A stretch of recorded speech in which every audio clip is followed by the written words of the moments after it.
What's up, Caldio Division? It's Muffin bringing you another Week 9 Pickems. So it's literally Week 9 and Week 10, and then you're no longer in my care. Playoffs happens, and I'm thinking, and please let me know down below, I'm thinking of doing something for playoffs. I think it'd be really fun. Either do a little watch party, or maybe even just what I do here, Pickems. I haven't decided yet, but I would love your suggestions down below, or even just at me in the Discord. Let me know what you would like to see, because I'm happy to continue to make content alongside it. I enjoy it. That's why I keep doing it. Things like that. But enough about that. Let's get into our battles. So for this week, there we go. This week we first have a very interesting battle. So pretty much the same person's fighting, Ditto and Velen, considering they're both basically the same person. But there's a lot of battles this week that are playoffs breaking. So if Velen here loses, they are completely out of playoffs. They have no chance of getting it, even if they win week 10. Whereas if they win, they have a great shot into actually making playoffs, compared to Ditto, who needs to win this battle to stay afloat. If they lose, it just becomes a lot harder. So this battle's actually kind of do or die. Because even if Ditto wins this week, they still have to technically win next week to really be secured, depending how all the other matchups go. But I feel like this week we're probably going to see the best from everyone, just because it's such a time crunch of, oh no, who will get in, who won't get in, etc, etc. Looking at this matchup though, I think Roaring Moon can kind of clear like 90% of this team. Like, get things chipped enough, a Scarf or even Banded Roaring Moon will, or even just a booster energy Roaring Moon will probably murder most of this team with enough chip. Things like Glaring Weezing will definitely help. Oh, I always enjoy doing a video. Glaring Weezing also will definitely help. With that, Ogerpon, as well as the Moltres even, can be very useful. Sneasel, I actually don't think this is a Sneasel match, mainly because Glasgow kind of walls it, Muck kind of walls it as well. Clovercloak Vaporeon can kind of sit on it, potentially, depending on its set. If it's SD, not so much. Scarf Lati will probably murder it, or even if it doesn't, Cobbleberry lives a hit, murders it. So I don't think Sneasler comes. But on looking at Ditto's side, I think Ditto does. Masquerade has to come. I think Masquerade has a fantastic. Besides the Weezing, it pretty much can sit on nearly everything else. So we'll definitely get to see that. Maybe even a banded set, because nothing really wants to take a hit from it. But best of luck to both of them. Then we have another very important battle between these two. Once again, they both kind of need this win, because if they win, they're pretty much in. If they lose, it's not completely over, but it's pretty much over for their playoff stream. Look at this team. Darkrai finally did something last week, which is absolutely hilarious. Finally, we got to see some Darkrai gaming. That Pokemon's so mid. It's such a bad Pokemon. But honestly, I think it's a pretty even match overall. I mean, Darkrai you gotta be very careful of, but you have so many things. But there's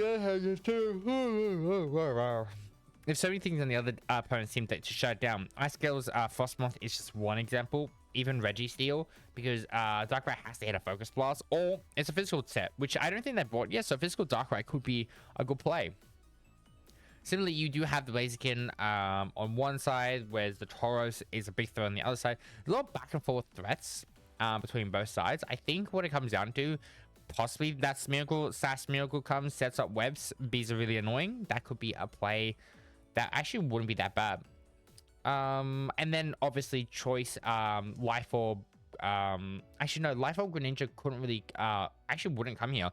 Mainly because the fact that even if it gets its boost, Keldeo is there to revenge with the Vacuum Wave, or Blastoise just comes in, and then you can't do anything to Blastoise. So I think for once we actually either won't see the Greninja come, or it'll be a Protean set to try and change its typing, which actually I think would work out better in all honesty.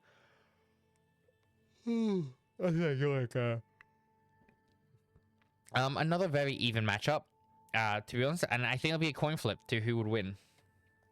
With our third battle of the week, we have Kayla versus Barry. I think Barry's pretty much out of playoffs potential. However, they can very much cause Kayla to not be in playoffs. So another kind of important battle for one person. But I mean, overall, I think Val kind of clears. I'm looking at this team. I just see Vacuum Wave, Spirit Break, Close Combat, just like Shadow Claw, Swords Dance.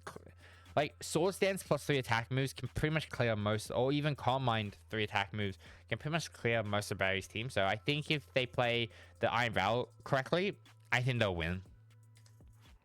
Then we have Zom versus our Gen 3 man. Now, our favorite Gen 3 man needs to win this to make playoffs, and I think there might be a little deal happening, a little side deal. And if that is going to happen, you know, I would like some money. I would like a cut to allow it to happen. But in all seriousness, Zom is pretty much locked in playoffs. No matter what, they could lose both games, they'll still be fine. So it's just a matter of so they pretty much like they're doing like the classic sporting thing of, hey, we're already into the playoffs. I'm just going to rest all my best players and just chill out. So that's what they pretty much do. They're just not taking it as seriously. They're just going to have some fun, which I think is a great thing to do. So you're not burnt out full playoffs and you can be 100% ready to win it all. But I mean, look at the team. Chi-Yu kind of just clears for the most part. A combination of Chi-Yu, Spectra, and then Sandaconda. That's all you need. It's all you need. Then we have Martin versus our second place, Tweety. So this is a very interesting one. Martin needs to win this, whereas both players kind of need to win this. Martin more so, because Martin at the moment is, I think, 3rd place, but 5-3. But there's some people below him also 5-3, whereas 7th to 10th are 4-4 at the moment. Meaning, if Martin loses and those other people win, it now becomes a differential, and some of them actually have good enough differential to reach there. So it's very much a very difficult time. So Martin really needs to bring their A game. They've kind of dropped the ball a little bit here and there, but I'm sure they'll bring their A game. All transactions are now closed, so these are the teams they're stuck with. I'm looking at both teams, and I think, I mean, Zebazeta. Oh good, why I keep doing? Zemzena doesn't have a bad matchup here, I won't lie. As long as it doesn't get burnt by the Rotom, Heavy Slam does a bunch. Even if you put some special defense onto things, I mean, Crunch does a bunch. I think what Martin needs to do is get rid of that Rotom, and it just frees up a lot in the end. So, I don't know. I think this battle will be another coin flip. Then we have Ego versus Emmy, and I'm a big fan of Ego. They made some changes. They brought in Camerupt, Galvantula, and Mark A, while now tearing the Azelf, but I want Emmy to win. I want Emmy to get another win. Finish the season off strong with two wins under their belt. I mean, doing better than me. Since I took over the team, I haven't won a single game yet. I've shocking performance by me, but it is what it is.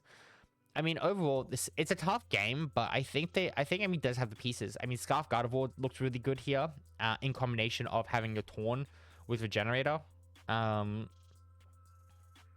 And then, if they consider it right, a Dragon Dancing, Gouging Fire can really hurt the team a lot. So I think Amy does have the pieces to win. Then finally, it's a Prince versus myself. So this game already happened. We battled early because I just have a busy week and I was like, look, I'm free. Fortunately, I basically fed them the win.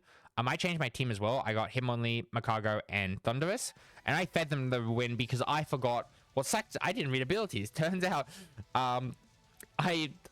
you know, I'm not even gonna spoil it. Go watch my 2 mistakes of me not reading abilities, because it's actually quite funny.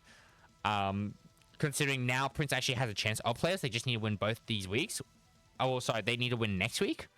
Whereas I do not have a chance of making playoffs, so I'm just here vibing. I'm very much just here vibing. But those were all the matches for the week. Let me know down below who you think is going to be the most hype match, and also let me know about your thoughts at the start of the video. Anyway, that's it from me. Have a good one. Bye bye.